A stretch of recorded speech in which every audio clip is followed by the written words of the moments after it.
Good afternoon, everyone. Well, as you all know, today live with Mark Todd, the famous international eventer.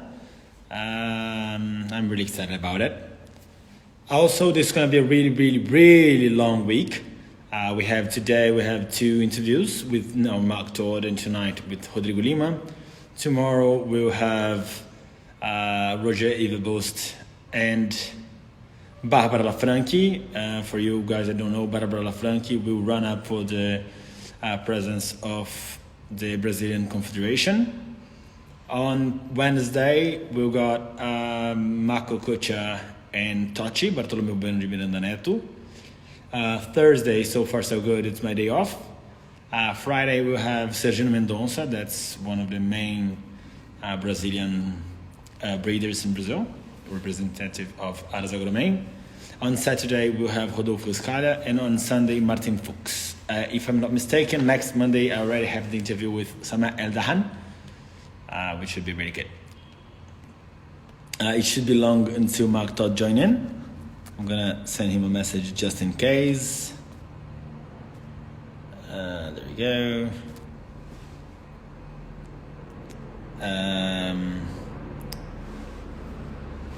It's not exactly the way I'm supposed to do. I was thinking about having lesser and lesser lives every week, but I believe that in this situation where I'm getting the new big names, the international names, everyone's saying it's okay, you do it. I'd rather have all of the interviews now and do it than say, oh no, we're waiting until next week or the week after that or whatever and miss it, because shows will start again and then it's going to be even harder and harder every day that goes by. So that's why we're having a lot of interviews now once again.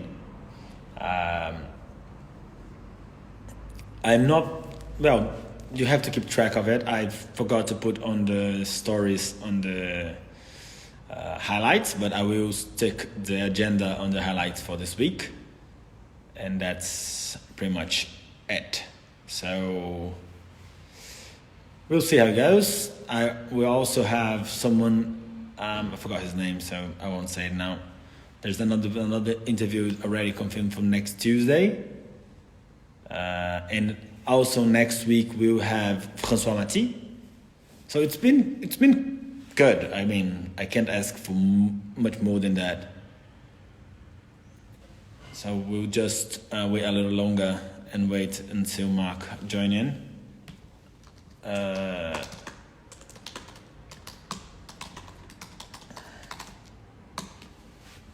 There is also a possibility with Christian Naumann. Well, I'm trying to get all the names I can. As I say to everyone every time, please text me, send me messages, put suggestions on names, on what I should do to make it better. It does help a lot for me, okay? I think we will have him on soon. We have already Rafa Lozano. We'll have some others from the eventing team, Brazilian eventing team. So hopefully it will work out just fine. There we go. Mark Todd is with us. I'm going to invite him to join in the interview. Let's go. There we go. Fantastic.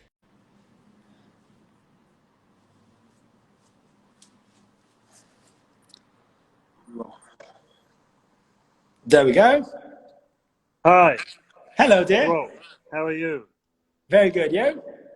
Yeah, good, thank you. Thanks. Well, first of all, Mark, thank you very much for accepting the invitation. It's a fantastic and an absolute pleasure to have you with us. Pleasure, no problem. Well, first of all... Whereabouts are you? Are you in Rio or... No, I'm in São Paulo at the moment. Sao Paulo, okay. Yes. I'm based here until this whole corona situation goes away and I can start traveling again. Yeah.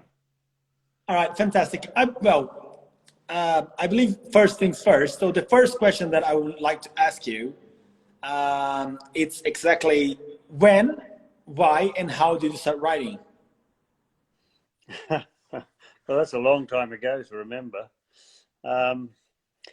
I don't know. I was one of those kids that I wasn't born into a horsey family, but for some reason I always wanted to ride horses and ponies. And I was fortunate enough that my grandfather lived on a farm, and he had a horse there. But his neighbour was a very prominent horseman in New Zealand, and I used to go and stay with my grandfather every weekend, and we used to go down and borrow an old pony off the neighbours, and that's how I started riding. That's fantastic. How old were you back then? I was probably about 6 or 7, I would imagine. Yeah. All right. Well, I myself, I did exchange program in New Zealand when I was younger, and partly on that is that in New Zealand we have a little bit more of the culture of the pony clubs. We go just hack on the weekends. It's a little bit more. I will not say amateur, but we have plenty of one-day events. And the whole thing is, how did you start competing? How did you start getting yourself involved with the competitions? Well, it started through the pony club. And I used to have to ride about 5 miles every second Sunday from my grandfather's farm into the pony club. And then it sort of grew from there. And it wasn't really, I sort of stayed in the pony club all through my younger years. And way back then in New Zealand, you could get your driving license when you were 15. So it wasn't really till I got my driving license, and then I bought a horse trailer, that I started going around and traveling around and doing more shows. But up until that point, I did mostly pony club stuff and just the local shows that I could get to that were close by. Who were coaching you back then? Who was your coach, or who were teaching you? Well, again, I mean, in those early days, it was just through the pony club. And then we were very fortunate that we had a guy in New Zealand called Ted Harrison, who was an Englishman. But he had trained with the Spanish riding school, and he was very much into the classical way of riding. And so from an early age, I had lessons with this guy. And so I guess learned in a very classical way right from the beginning. And then after him, there was another big influence was another New Zealand guy called Lockie Richards, who had spent a lot of time in America. And he was then he moved back to New Zealand, and we had quite a bit of training with him. And it was actually Lockie that persuaded a group of us in 1978 to leave New Zealand and try and go to the World Championships, which were in Kentucky that year, which we did. All right. Well, but back then, was there a moment when you decided to become a professional, or that just happened suddenly? No, I mean, again, back then, certainly in eventing, there weren't many professional riders. It was just, everybody did it on an amateur level, and I never imagined at that point that it would be my profession. I was going to have a career in farming. But I thought, well, while I'm young, as most New Zealanders do, they like to leave New Zealand and explore the world a little bit. And I thought, well, I'll do this with horses. And I went to the World Championships in Kentucky, and then I went to England after that. And even then, even after I won badminton in 1980, I never thought that this was going to be my career, that I would return to New Zealand and go farming, and that would be it. This was just a hobby that I would have. But how wrong was I? Absolutely. Well, of course, we are talking about 1980s. So I can imagine that, of course, New Zealand was a little bit different. Maybe less different New Zealand was back then than what it's today, than Europe. But how was the whole transportation? How did the horses gone from New Zealand to England, to Kentucky? Sorry, what was that? How was the transportation? How was different the sport back then? Well, I mean, the sport in New Zealand was very small. I mean, we had, a handful of one-day events back then, and I think one 3-day event a year.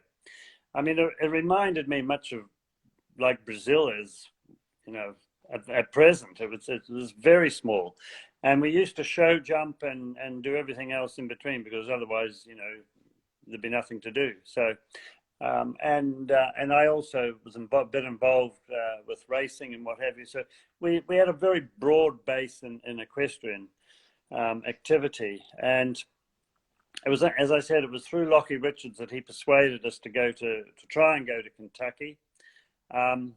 We met with a lot of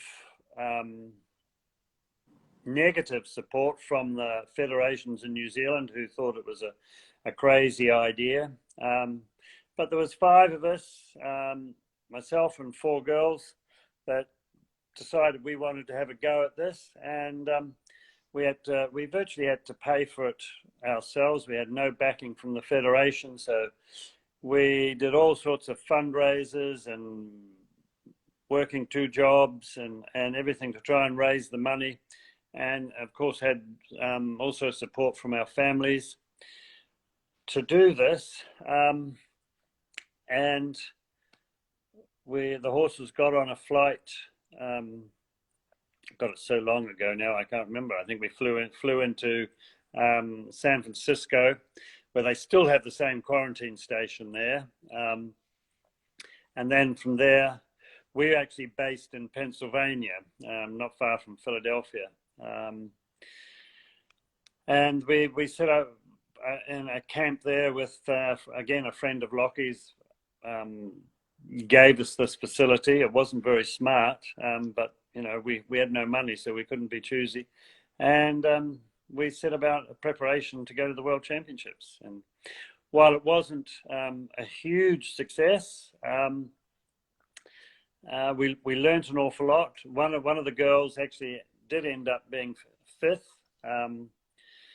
My horse unfortunately didn't finish the competition, and there was 1 or 2 others, but it was a huge learning curve, and it sort of, for me, it set a dream alight, if you like.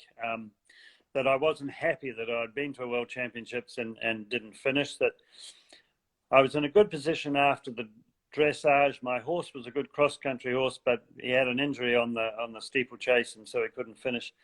So I was only 22 then. And, you know, with the ignorance or innocence of youth or whatever, I thought, well, no, if everything had gone right, I could have just about won a medal. So I was determined then that, you know, that wasn't going to be the end of my career, that I would actually, you know, go home, regroup, and have another go, which I did. Right, you did. And that was, I'm sorry, which year was Kentucky? Kentucky was 1978. 78. So okay. They have had another World Championships since then. I think it was 40 years later, something, which I also went to. All right. See. Of course, and then a little bit after that, I guess 6 or 8 years after that, there is your first Olympic medal for the 1984. Yeah. At this time, were you based in Europe already, or you still based in New Zealand and went traveling? No, in '79 I moved to England after being, and I've been back to New Zealand at the end of '78. Bought a horse called Jocasta. Went to England, and he did okay, but he wasn't a great horse. Went back again to New Zealand at the end of '79, and because I had sold the horse that I had in Kentucky, I had a bit of money to buy another horse. So I bought another horse called Southern Comfort, and took him to Badminton took him to England in 1980. Ended up going to Badminton and won it, which, you know, was a huge surprise. And then after that, a few things went wrong. I was running out of money, so I ended up having to sell Southern Comfort. And I thought, well, this is the end of my dream. I've done what I wanted to do. I've won a major international competition. Now I can go home and, you know, get a proper job and settle down. And went back to be a farmer. I went back to being a farmer, but that lasted a fairly short time. Because when I went back there, I got, well, actually in 1983, some very dear friends of mine in England, they had a horse, an eventing horse called Felix too, that I'd started off. And then when I left and went back to New Zealand, they got somebody else to ride the horse. And then they injured themselves just before badminton. And so they rang me up and said, no, I was at home in New Zealand, said, will you come up and ride this horse at badminton?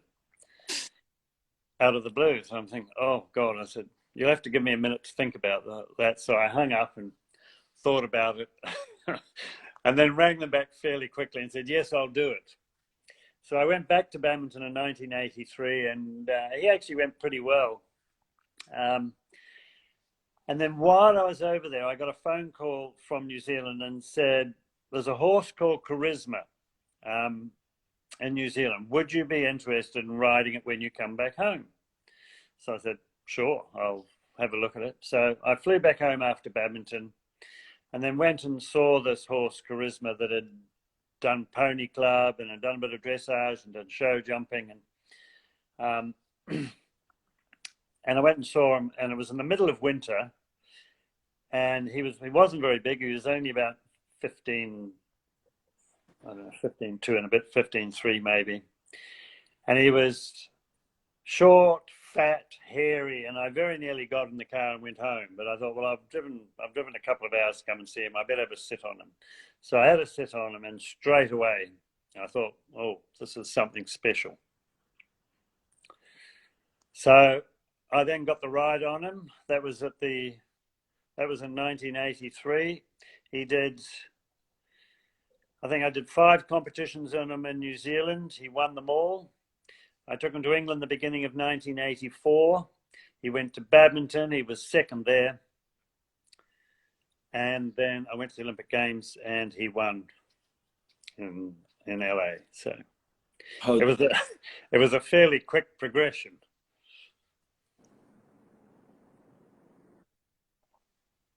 If I'm not mistaken, that's the right video? Yeah, that's him doing the dressage. I can't tell what. Oh yeah, that's definitely LA. That was at Fairbanks Ranch, and he was an amazing little horse.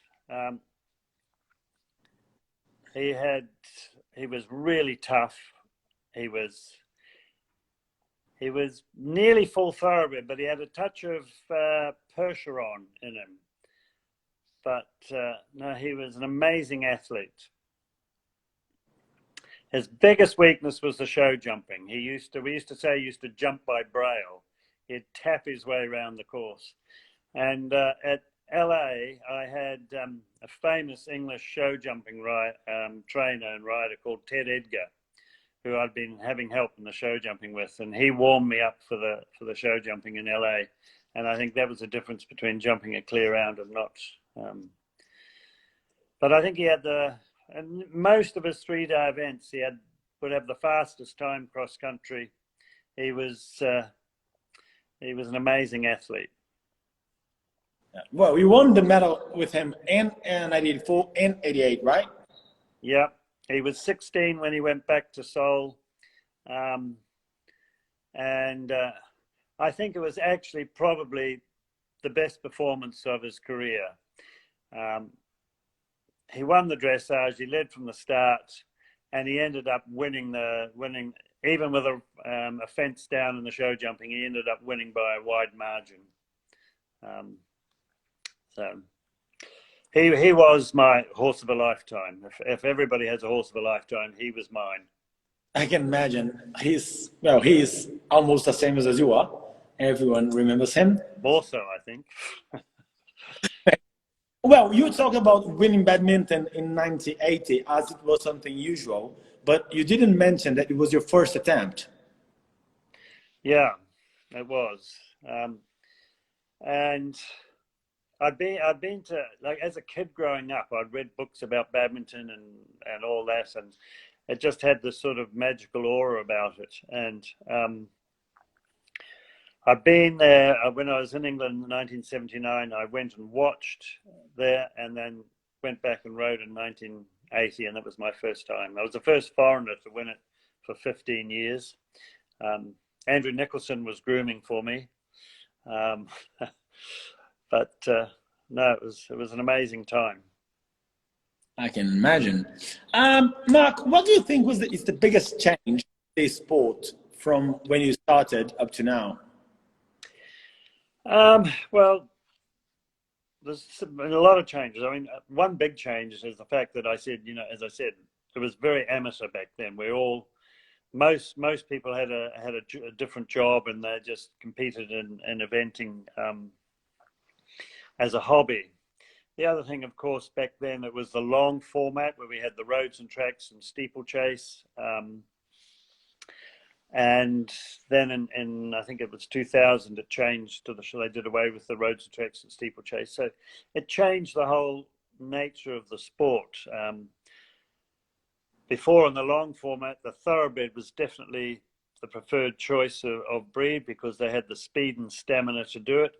Nowadays, we have thoroughbred is still popular, but it mixed with sport horse. So you would have maybe a horse 50, 60, 70% blood, and then have some warm blood, which gives it a bit more movement and a bit more jump.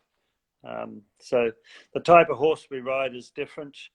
And the courses have changed over the years. There used to be sort of big attacking sort of fences, and then they got a little bit more technical with skinny fences and narrow fences and angles. And so, yeah, no, it's changed a lot. Okay. Well, what would you say was the most important moment of your career, the highlight? I honestly can't say there's one highlight. I've been, I competed for 40 odd years, and I was very fortunate in that time. I had a lot of highlights. Obviously, the 2 gold medals were major highlights. But I managed to win badminton on 4 occasions. I won Burghley on 5 occasions. I never won a world championship. I let that one slip a couple of times. And then after I gave up in 2000, and then started again in 2008, and then won badminton at the age of, I think I was 56 or 7 then, on Land Vision. That I never expected to be able to do that again, and that was a real highlight. Fantastic. And on the other side of the coin, what was the hardest moment of your career? Well, you're a horseman, so you'd know. With horses, the hardships far outweigh the highlights. So one of the toughest things was I rode a horse that had won Burghley the year before. I rode him at badminton, a horse called Face the Music. And he slipped on takeoff at a fence, at a very difficult fence, and broke his leg. And that was a really, really tough thing. And then, of course, competing, you don't win all the time. You have ups and downs, and there were years where things just didn't go right, and you think, oh my God, why am I still doing this? But you keep going and you keep going, and eventually things come right again, and then you have a bit more success, and then everything's fine again. And so, like with everything, it's a real roller coaster. One thing that not many people know, and I was even surprised to know myself, that you actually, on 1988, in Barcelona, you actually competed on the show jumping team and on the eventing team. Yeah, no, I did it at 2 Olympics. I did in 88 and 92. Like I don't, as I said, when back in New Zealand, because there wasn't much eventing, we show jumped as well. In fact, the horse that I took to Kentucky, I'd show jumped him at grade A level. He'd jumped in Grand Prix and show jumped in Grand Prix and what have you. But I always thought he'd make a better eventer than a show jumper. He was a thoroughbred horse, and so that's why I went down the eventing route. So I've always loved show jumping, and I was back home in New Zealand, and a great friend of mine, Maren Hain, who had been on the eventing team with us, but she also show jumped and represented New Zealand in dressage as well. And she was home. I was home for Christmas, and there was a big show on there, and she said, "Here, why don't you jump this horse?" It was a horse called Bago. "Why don't you jump him in the Grand Prix?" So I said, "Well, okay." So I did, and I think he finished third or something. And she said, "Well, why don't we send him to England? You can ride him, and then you can take him to the Olympics." You know, you just couldn't do that nowadays. But anyway, we did, and I rode him in some big shows over here, and he ended up going to the Olympics. He had a lot of scope, but he wasn't particularly careful. But we did make it to the final, whatever it is, 25.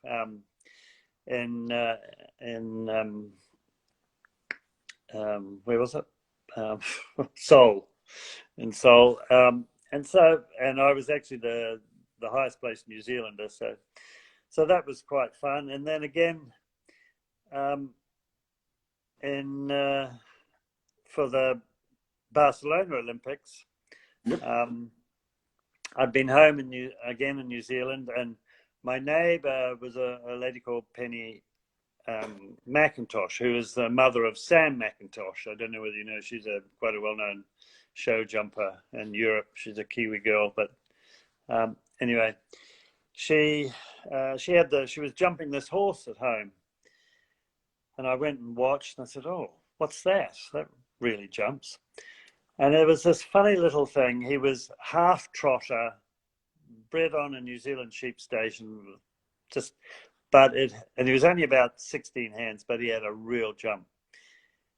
Anyway, I ended up persuading the owners of Charisma to buy this horse to take to Europe, to go to maybe to try and qualify to go to the show jumping Olympics in Barcelona, which we did. He came over here, and he was very successful. He won a lot of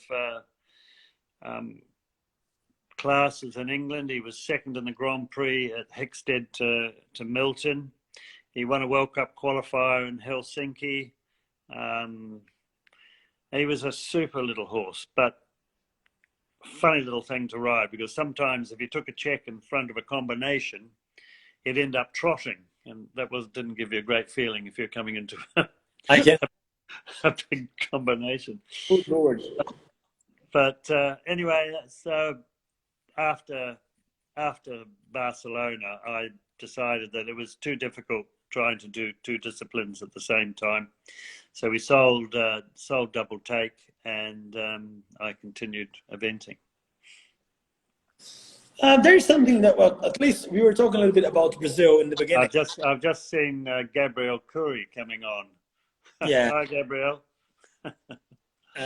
Well, of course we'll go back, talk a little bit about Brazil a little bit later in the interview, as you were a coach and all of that. But one of the things that's been happening here a lot in Brazil is that our eventer riders migrate to show jumping and stay that way. We have Artemus on the show jumping now, Sergio Marins, Andrea Giovannini. We have plenty of international or national really good riders migrating from the eventing teams to the show jumping and staying that way. Why do you think that happens? Well, again, it's comparable to New Zealand. It's, you have a very small, well, you're a large country for a start, with a small percentage of the riders there that do eventing. You have so few competitions, and it's very hard for and you're so far away from the major equestrian competitions for eventing, which is basically Europe. I mean, yes, you can go to America, North America, and there are some, but Europe is really the hub for eventing, and you're so far away, it's so expensive. Whereas you do have a huge show jumping going on there in Brazil, and very successful. You've had amazing show jumping riders. And one of the reasons I was asked to help the Brazilian eventing team leading up to the Rio Olympics was that it did remind me of New Zealand, sort of back in the 80s, and that we were a very small country with just a few people doing eventing, and a long way from the major competition. And you have some great riders there, you have some great horses, but because there's this lack of opportunity, it's very hard to stay motivated. In fact, like with a lot of New Zealand riders, a lot of the Brazilian eventing riders are now based here in England. And really, if you want to be successful at it, that's what you've got to do. But unfortunately, it has a detrimental effect on the sport back in Brazil, because all the best riders leave, and then none of the young riders have anybody to look up to there and compete against, and so it's very hard to keep it motivated. Very good. Well, you said that you were coaching the Brazil in the Rio 2016. How was for you to coach a team and also compete on the same event? Well, that took a bit of persuading from my federation to allow me to do it, because it's not normal. But they did allow me to do it. And I said to them, I think something along the lines of, well, if I can train the Brazilian team to beat us, then, we don't deserve to win a medal. But it was a great experience, and I loved it, and hopefully made some influence on the riders there.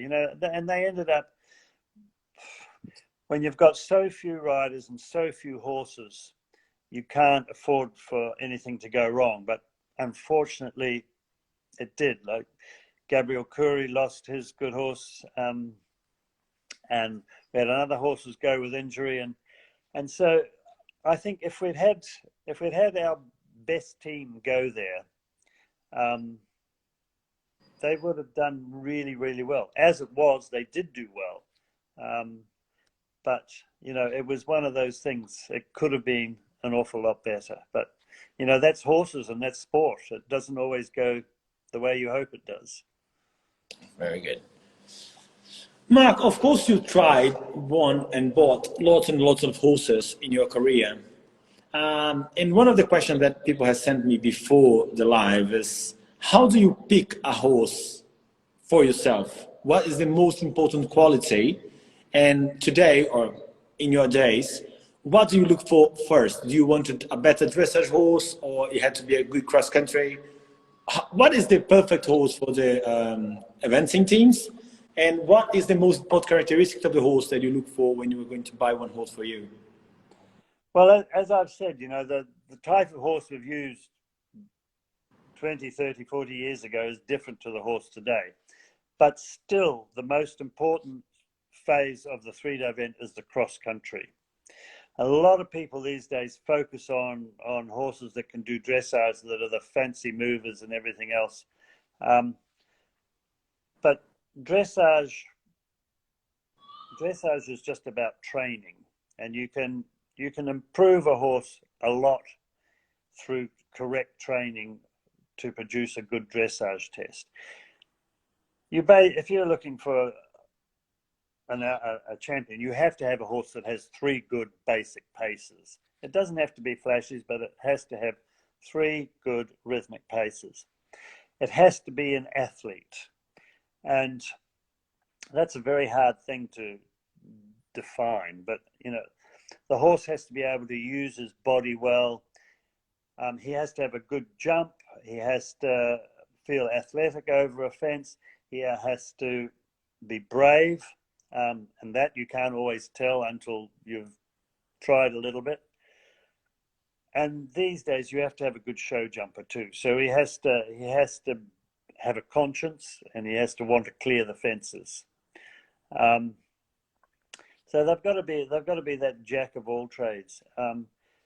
But still, the most important thing, they've got to be able to gallop and go cross country.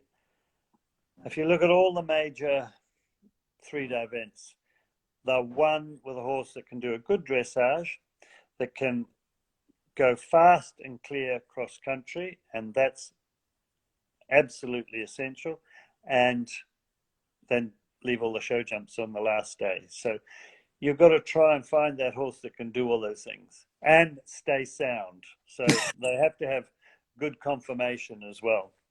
Easy. But I always like a horse too. You know, I always like not pretty horses, but horses that have a good eye and a nice head and everything.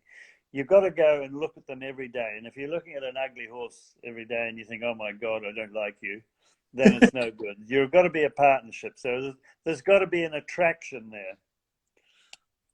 Very good.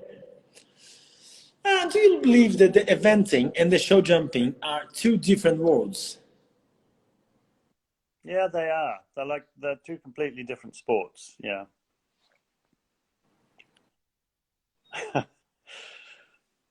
I mean, like the whole atmosphere, the whole clients, the money that goes around, it's different things. It's not. It's the only thing that matches them are the horses. Yeah, the horses, but the horses are different too. I mean, I don't know what it is. Like, you know, the money in show jumping is phenomenal, and the value of the horses are phenomenal. We don't have that in eventing. It's got a little bit more, but not to the same extent. I think you can jump a horse much more often than you can compete in eventing, so that's a plus. It's much easier to televise. You're basically in an arena, so that's another plus for show jumping. And a lot of people, you know, don't want to do the work that's involved in eventing. There is a lot of work, more work than you have to work the horses way more than you do for show jumping. But also, I think, like in eventing, I don't know what it is. There is that element of danger, and it brings the competitors and everybody much closer together. I would say the show jumping is much more competitive, but in eventing, like everybody's, you know, you go to a 3-day event, everybody lives in their lorries, they all stay on the showground, everybody mixes together much more. In show jumping, everybody goes back to their hotels and does their own thing, and it's just a different atmosphere. And I think, in a lot of ways, the eventing is much more amateur and much more friendly than the show jumping world. Very good. You said that, yeah, there's a lot of work to do and a lot of training to do behind the eventing sport. What is the normal routine for an eventing horse on a week basis? What if are you talking about maybe a top level horse or? Yeah, top level. Yeah, well, they work 6 days a week, or mine did. 2 of those days they would be doing what I call cantering fitness work. So they'd work on the gallops to get their fitness up. The rest of the days they would maybe go for a hack around the countryside to build up their fitness and stamina, and they would also do schooling in the arena to work on the dressage or maybe the jumping. So yeah, they basically do 4 days schooling, whether on flat or jumping, and 2 days cantering to get the fitness up. All right, very good. Well, you did, if I'm not mistaken, you went to 7 Olympics, if that is correct? Yeah, I think so. Just about that. And now I know that you have retired again on the eventing competition, but we are about to have a big change in the regulation for the new Olympics for 2021 Tokyo, with the only three riders for the teams, and I think there is going to be change in the positions as well. At least in the show jump is going to happen. So my question is, what do you think about the new regulations? Don't get me started. I think I can't. I don't understand it, and I don't. I think it's.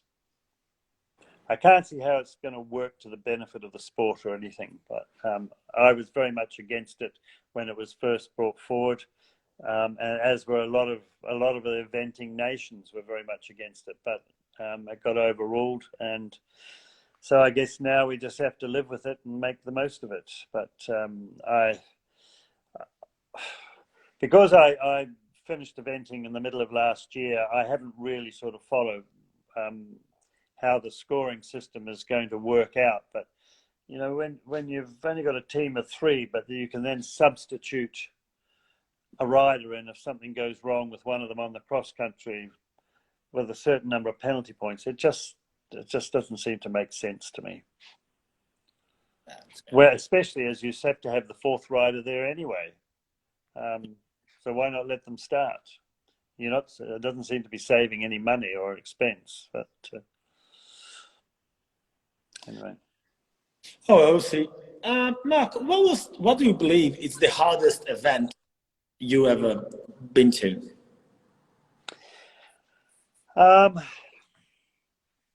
Well, I think probably in hindsight, the hardest event was the 1978 World Championships. It was almost literally a killer. It was in 90-degree heat with 100% humidity. It was before that was an event that changed the sport in a lot of ways, because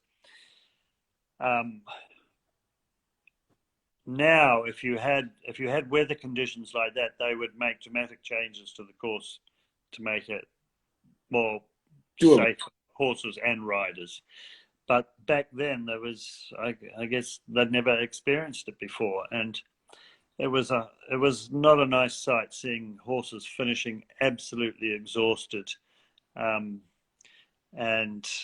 that night in the stables, it was like a war zone. It was, and thank God after that, huge changes were made to make sure that never happened again. So in a lot of ways, I think that was the toughest. It was maximum distance, maximum height, maximum everything, and it was a battle. But I mean, in Europe, I think used to be badminton was the biggest. You always went to Burley in the autumn with a new horse, and then the following year you went to badminton. But now I think they're pretty much on a par. And it sort of swaps around, depends on the course builder. I think one of the toughest courses I ever rode, well one was at badminton in 1980. I think there was only 3 horses were clear inside the time, and that was why I managed to win it, because I was one of them.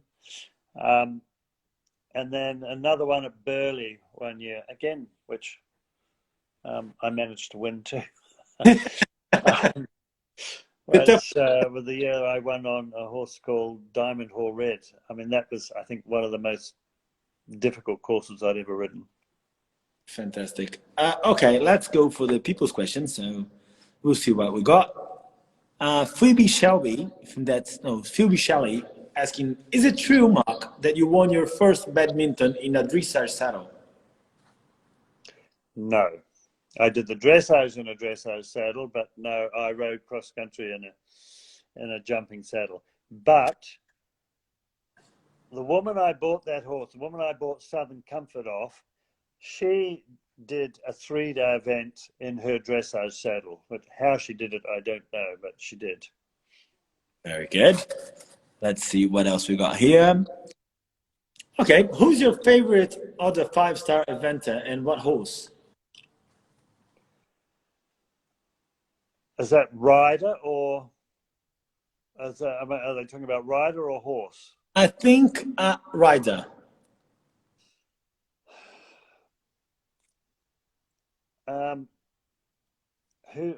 That's a funny question. Is it who do I admire most, or who is my closest friend in eventing? I guess my closest friend in eventing that was competing for a long time was Blythe Tate, who was another New Zealander. Horse-wise, oh my God, there's been so many horses I would have liked to have ridden. One of them was a horse a few years ago. A lot of your listeners probably won't know, a horse called Murphy himself that was originally ridden by Ginny Holgate, and then Ian Stark rode him. I would have loved to have ridden him. But yeah, there's been many horses. I can't think of names that I would have loved to have ridden, but no problem. Just if I'm not mistaken, you said that this year in Burghley was that you won with Face the Music. Yeah, that was 1990. Was it? Yeah. Yeah. Okay.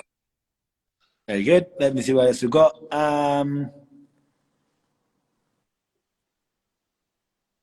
have to translate this one, but Marcelo Tosi is asking, nice to have you with us, Mark. He can speak English. Why is he doing it in Portuguese? I have no idea. I wrote it in Portuguese, so I have to translate it. What is your advice for the Confederation to help develop the events in Brazil?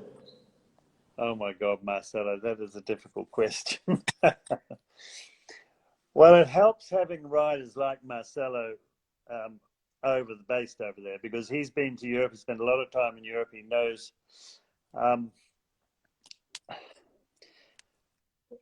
Unfortunately, what you probably need, and what any sport needs, is someone to be successful at the very highest level. Bjorn Borg did it for tennis in Sweden, and Rafa Nadal for tennis in Spain, and probably in Brazil, Nelson Pessoa did it for show jumping, maybe. You need somebody that jumps out of the box and is successful at a very high level, and I probably did it for New Zealand. And then you have all these little kids that are riding, think, oh God, I want to do that. I want to be like them. Which in Brazil you haven't got at the moment, but you have got some talented young riders coming on. One of them's based here with me, Rafael Lozano. He could possibly do that. But you've got to keep building on encouraging the young riders, trying to give them the opportunity to be able to compete outside of Brazil, because that's what everybody wants, or most people want, is to be able to compete at the top level. Very good. Well, someone's called Southern Star is saying, hello, sir. What cross-country ride would you love to ride again? And what was your happiest moment on a course? Big hello from North Carolina, USA. Well, I might be able to show you one of the hairiest moments. Oh, of course. Can you see that? Oh my God. Oh God, no. That was at badminton a few years ago on Leonidas. So that was fairly hairy. I've had loads of near misses and of course loads of falls as well.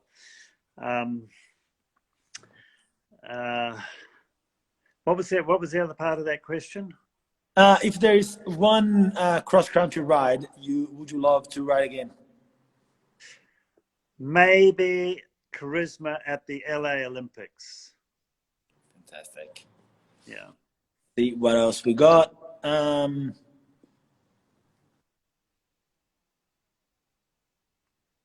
Okay, that's a good one.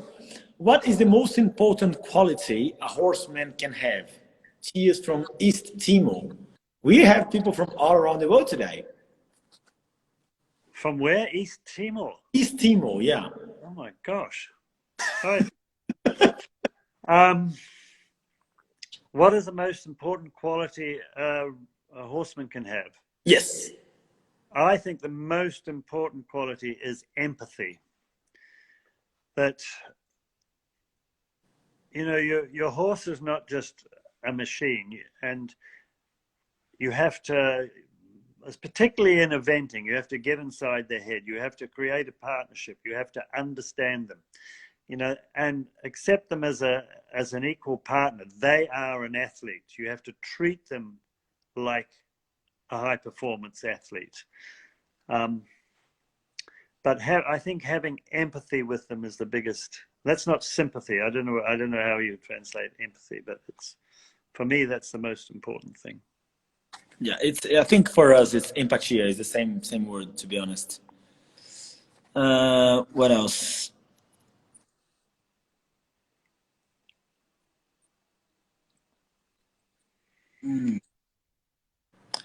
Oh, that's a good one. I've seen the video of it. I couldn't say that, but riding badminton with one stirrup, how did you manage?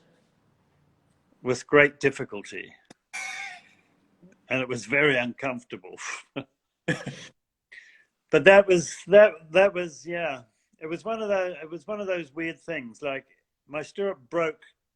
I can't now even remember whether it's the stirrup or the stirrup iron now. About a third of the way into the course, I landed over this drop fence into the water, and my leg just gave way. And it was in a particularly difficult part of the course. The Vicarage V was the next fence, which is a massive fence anyway. So, you know, a lot of things go through your mind. First of all, is I should pull up. That was the obvious first thought. And then I thought, and then you think, well, I'm in a good position. And the next fence wasn't far away. So I thought, well, I'll try and jump that fence and get that out of the way, and then I'll have another think. So I went down there and I jumped that fence, and we got over all right. So then I thought, well, I'll keep going. And I was obviously galloping along quite fast. And then I tried to find a way to get comfortable. And I tried with both feet out of the stirrups. I tried, and of course, then another jump would come in the way. So I'd have to sort of, you know, organize and do that, and then carry on. And then eventually, the only way I found I could get vaguely comfortable was to hook my leg up over the front of the saddle and so I could get my weight off the horse's back. Anyway, he was amazing. And I'd do that, and then coming into a fence, I put my leg down again, so I had both legs on the horse, jump the jump, and then go away again.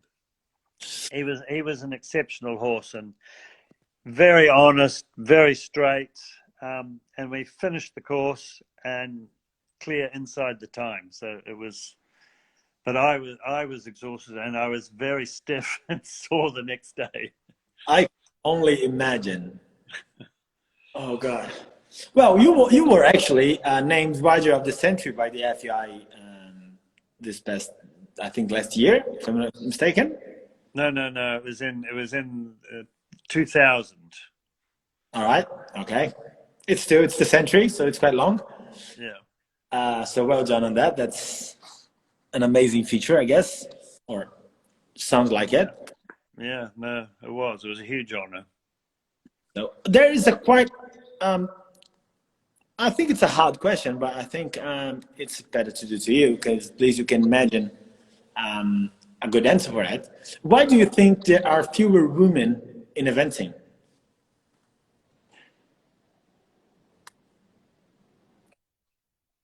Yep, I'm back. Did you hear the question? I got cut off. Why are there fewer women? But you know, this country, there are more women eventing than men. All right. So there's maybe, when it gets to the top level, it maybe balances out, and it's sort of I don't know, there may be more men at the top of the sport, I don't know, but certainly in this country there are more women than men that do it. Very good. I find. Oh, sorry. Back.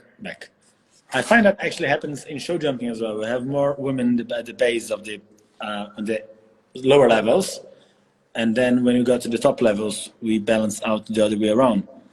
Yep. Let's see if anything else. Okay, that might be one of the last. What do you? Of course, it's in Portuguese. What do you think of the new generation of riders that are coming along for eventing? Is this in Of Brazil? which country? Brazil. I believe it's about Brazil. Well, I haven't. I mean, since the Rio Olympics, I haven't been back to Brazil, so I don't know. And when I was there was quite a few young guys that, and a couple of girls that had real potential. But, you know, as you said, a lot of them haven't kept going, and whether they've gone to show jumping or they've lost interest in doing something else. So at the moment, I don't really know who's in Brazil. But I mean, over here, like I said, we've got Rafa Lozano, who's based here with me at the moment. He's doing very well and showing a lot of potential, and he could well end up being, you know, one of the top riders in the world in the sport. Very good. Mark, you won almost everything that a man can or rider can dream of. Of course, you missed the World Question Games, if I'm not mistaken. Yeah. But now you're in a different moment of your career. So what is your next goal? What is the dream to come? Well, I've always been a frustrated race jockey. I wanted to be a jockey when I was young. I unfortunately grew too big. So when I gave up for the first time in 2000, went back to New Zealand, I ended up training racehorses. And really enjoyed it, but then sort of somehow got back into eventing, and so that's been sidetracked again for a bit. So now I'm back into racing, training racehorses here on the property, and at the moment I have 16 horses in work, most of them 2 and 3 year olds, and yeah, so that's my next challenge, is to try and win something big in racing. Oh, why not? Yeah. All right. Mark, we are almost at the end of our time, so I would only ask one thing extra from you, apart from thanking you again for your time. It's been a pleasure. It's what is your advice for the young riders that want to succeed in our sport? Well, I think, you know, young riders have a lot of advantages nowadays. One of them is through the internet, that you can get to watch the best riders in the world, their training and everything through the internet. And I say to a lot of people, you know, if you want to learn, just go and watch, and not just watch looking, but watch and study what these top riders do. And then you can try and put that into your own riding. I think it's also important that you have the right horse for the level you're at. You know, I see a lot of people, a lot of good kids struggling with a difficult horse that will never be any good. And I know, you know, financial restraints come into it, that they maybe can't afford to buy something better or whatever, but you know, it's really difficult trying to be successful on a horse that's not good enough. So that's, you know, have yourself as well mounted as you can. You have to work really hard at it. You know, it doesn't just happen. You have to work hard no matter how good you are. And get as much good help as you can. All right. And have a bit of luck. All right, Mark, we are 10 seconds to the end, so thank you very much for your time. It was fantastic. Thank you, Joe. And it was an absolute pleasure. Thank you very much, Sir Mark Todd.